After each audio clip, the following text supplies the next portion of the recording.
Hello everybody, my name is Steven and welcome back to the Storytime channel. Without wasting any time, let's get into our stories of the day. Give the customer the wrong food? Okay. I was a server at a pretty popular restaurant in my city. I had only been there for about 7 to 8 months at this point, but I was able to build good relationships with both front and back of house staff. There was one day in particular where we were very busy. And I remember there was one order where a customer had ordered a certain burger and customized it. Nothing too crazy, but enough that it looked different from the normal version. Now, usually the kitchen staff and I were able to communicate very easily and say what we needed and what needed to be done, but everyone's tempers seemed to be high that night, so everyone was on a short fuse.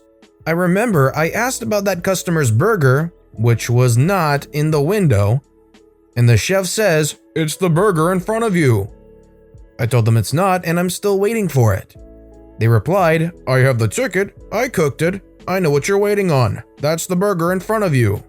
So I smirked to myself and said, "Okay," and proceeded to take the customer the wrong burger, place it in front of them, and almost immediately the customer said that wasn't their burger. I went back to the kitchen and had to request them to make me the burger again. The chef was extremely upset about this and I just kinda smiled to myself and said we give our customers the correct food every time, even if we're upset about it. There was another instance where the customer ordered a medium rare burger, or maybe it was rare, I can't remember exactly, and it was still bleeding a little bit when they took it off the grill. And the bottom bun ended up falling apart because it was soaked from the juices. I asked the cook at the time if we could get a new bun because it was falling apart. They said, "They ordered rare, that's what they wanted." But that one I wasn't going to let slide, so I asked again to replace the bun, getting a little frustrated at them this time. We may not be a 5-star restaurant, but we can still give our customers a good product and good service. Here's a good theoretical question. If you're in OP's position here, and you know that's not the right burger, yet the chef is adamant that it is the right burger, what would you do? Let me know in the comments below. Sabotage by fixing bugs. The story happened mid-90s in an Arabic country, which did a lot of home improvements after 2 other countries had a violent party there. This was a project for a ministry, where I worked for a subcontractor of a subcontractor of the main contractor for a big project as a software developer. My direct employer was chosen because they claimed to have successfully delivered a similar software in a country high up in the mountains where marching powder is popular. The operative word here is claimed, because the software was a dysfunctional disaster zone. Every single part of the software crashed more than it worked, and it was always a competition between the various components which crashed first.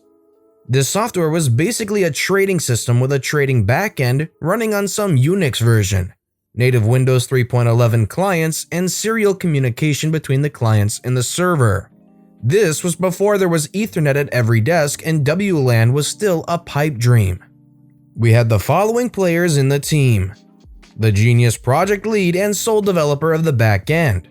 He probably was a genius, had 2 PhD, maths and something else but no computer science, was member of the Mensa and very certain of his skills. He was convinced only he can handle the complexities of the server code. Let's call him Mr. Genius. His assistant manager, an American business school dropout whose sole qualification was that he was the sole friend of Mr. Genius. He was vertically challenged and therefore Michael J. Fox was his hero. He tried to look like him. Let's call him the gnome.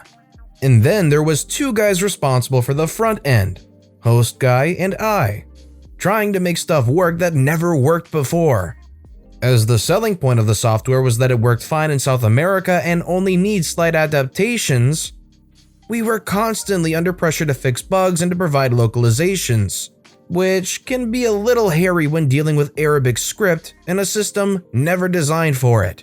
The timetable allowed only 4 customizations, so the days usually went this way, that the gnome came with the latest bug reports and he announced when the next demo of the system will happen with the local management. At the demo, the system usually crashed and for obvious reasons, the front end was blamed. This was somewhat fair, as the application was written in such a clever way that whenever the server or communication failed in any way, the front end crashed too. And as Mr. Genius was responsible for this server, the problem must have been with the front end. The gnome was a firm believer of only giving positive news. When I joined the project, tension was already very high and the piles of software components were steaming very aromatically. Host guy already has given up waiting for his contact to end and was very frustrated being caught in a country full of desert and with no alcohol to be found. I quickly got fed up being blamed for all problems, as neither Mr. Genius nor the gnome were willing to allow us to fix the problems. That would have meant telling the customers part of the truth, as if they didn't already know. So one early morning, when the office was still empty, host guy and I hatched a plan to occupy our time until we could leave and have some fun. Don't forget, in this country you couldn't just get out to have a drink and meet girls in the evening, and internet happened only via dial-up. First, we decided, under the guise of fixing some small bugs, to rewrite the whole front end in a structure more fitting to a Windows program. That was a lot more pleasant than trying to fix the stinking mess the current code was. This went quite well. We gave the gnome some computer-y sounding progress reports, and Mr. Genius was happy he could go on blaming us. This took about a month with no visible progress. Then we realized that the protocol used to communicate between server and front end was a textbook example how not to do it. Everything one could do wrong was in it. No surprise, this was Mr. Genius's brainchild. Through careful cajoling and trickery, we managed to present a more sane and robust solution to the customer and the main contractor during one of the endless meetings about the problems. And they decided they want the enhancement. Mr. Genius and the gnome had to smile through clenched teeth and laud us for the good improvement. Thus, the new protocol became a requirement. Mr. Genius had to implement it on the server side, but he was so clever that he even didn't have to read or understand how it worked. For him, it seemed good enough when it looked okay on simple cases. So where is the sabotage? Well, after the front end was rewritten and the communication part was changed, the front end didn't crash anymore. We specially made sure that it was extra resilient against server problems and clearly gave feedback how quickly the server replied or if it seemed to be down again. This became a major disaster, as Mr. Genius blamed everything on the hardware, the cabling, the front end, or whatever else he could think of, and asked the main contractor to provide an assistant or fix it. They were at the point where they wanted to exchange 100 PCs, 386SX for the old guys amongst the readers, against newer models because they weren't performant enough. With our changes, those excuses evaporated because the front end was quite solid. Even worse, the front end was flooding the back end with requests, so it crashed even more quickly. We had an ongoing competition how quickly we could make the server crash during customer demonstrations. The gnome realized something was going on, but he was too clueless to pinpoint why during demos the server crashed so much more quickly when the front end became more stable. To annoy the gnome and his constant dodging of bad news, we added response time statistics to the front end. Nobody asked for them, but we told the gnome we need them to judge our improvement and then forgot to disable it for the client. Unsurprisingly, the client loved the feature. It documented easily how much the total system failed. It was like giving a child a shotgun when standing next to a barrel of fish. The only solution would have been to rewrite the server code from scratch. It turned out it was about as maintainable as an enormous 4-dimensional bowl of spaghetti. For the infallible Mr. Genius, this would be accepting defeat and totally out of question. He was a member of Mensa after all. So when our contract ran out after many months, the client and the main contractor were really happy with us. We stopped all the blame slinging and replaced them with very unpleasant facts. We happily left Mr. Genius and the gnome sitting on the pile of broken pieces the server was. Last I heard, they were kicked out and had to pay damages for non-performance. The system never went live. If I had to work with somebody like Mr. Genius, I think I would slowly start going crazy. Like, I wouldn't be able to deal with somebody who blames everything else besides themselves when it's obviously a stubborn self-problem. It's hard to fudge production stats when production drops. This happened in the late 1990s. I was working afternoon shift at a fab shop. And fab isn't short for fabulous, it's short for fabrication. It was a machine shop that turned raw materials into various parts for clients. The only reason I was there is because there was one other guy running a very high-tech 3D milling machine making some intricate stuff. This machine was generating great value for the company, which is why they had it running for 16 hours a day. Only problem was that you couldn't have one guy working in the shop alone as it was unsafe. So they stuck me on afternoon shift working a surface grinder. One of 5 of them in the shop. This is a really simple machine to run. You pretty much place a part on a big magnet, then set the parameters for the grinding passes and let it do its thing. It's designed to slowly grind a part to a specific thickness. It was boring. The other guy was way on the opposite side of the shop, so there was nobody to talk with. The machine took 30 to 45 minutes to run a part, and then I would remove it, tap a couple of holes, and bolt another 2 parts to it. All told, maybe an hour. So I decided, since this is so dang boring, to run all the surface grinders at the same time. I worked out a pretty good little assembly line and was cranking out somewhere around 35 to 40 parts per shift. The day crew were lazy idiots and basically would put a part on and watch the machine run. Then they would remove that part, tap and assemble, then load another part into the machine and start over. So the machine was empty for the tapping and assembly stage. The way I did it, I would remove the part, load another into the grinder, press go, and then tap and assemble. This way, while I was tapping and assembling the first part, the machine was grinding away at the second one. Save time. One day I went to the lead hand at his desk and explained how my way would kick production up. He basically shut me down, told me I was just a rookie, and that I didn't know what I was talking about. Told me, "You're a machine operator, this is my job, not yours."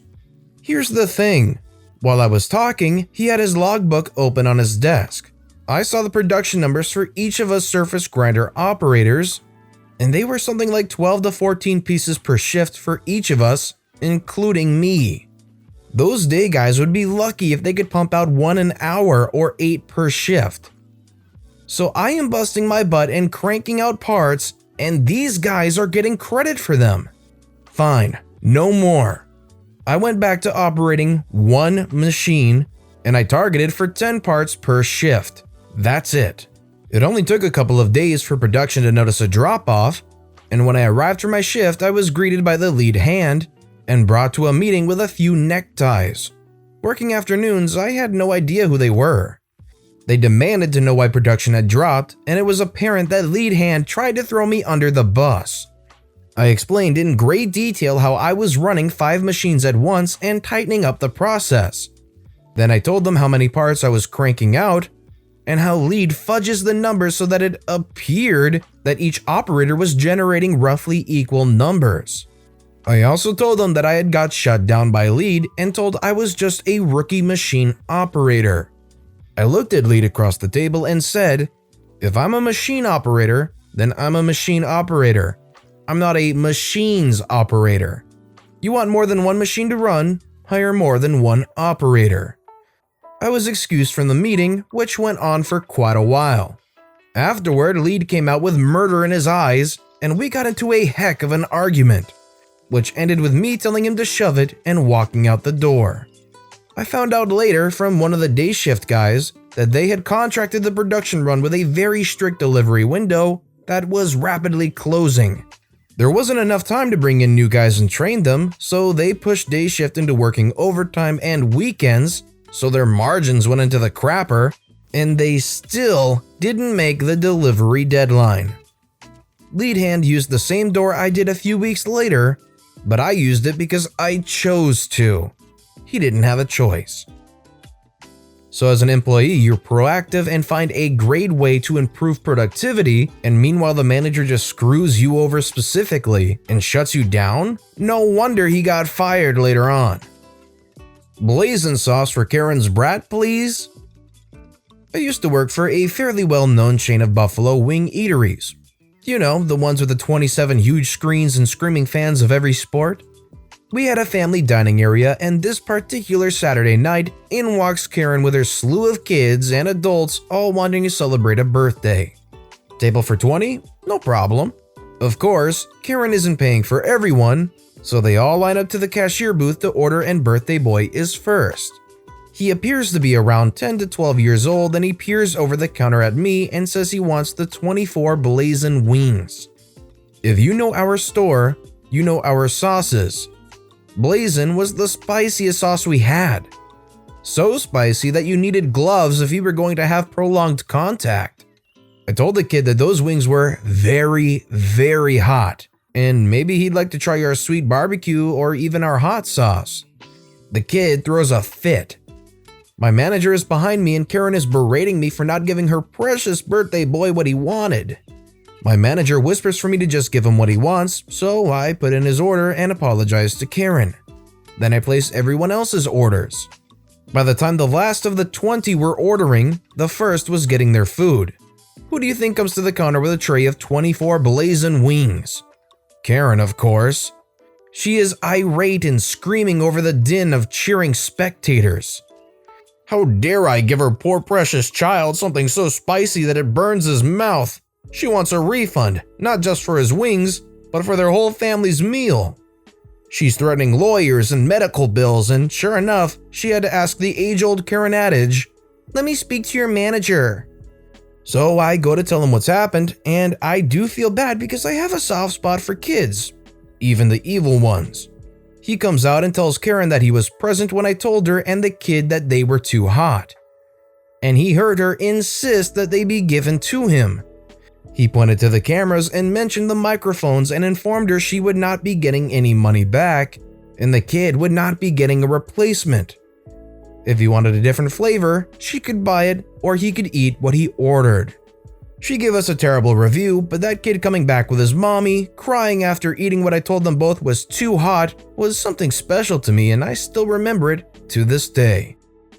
Finally, a good manager! OP warned the kid, the manager was there and witnessed it, and stood up for OP when it was important. But with that being said, that's all the stories we have for today, so what I want to know is which of these stories was your personal favorite of the day, and why? Let me know in the comments below. And thank you all so much for watching and listening to the Storytime channel. If you haven't yet, please consider subscribing, and don't forget to turn notifications on so you'll never miss an upcoming video. Thank you all again for watching and listening to the Storytime channel.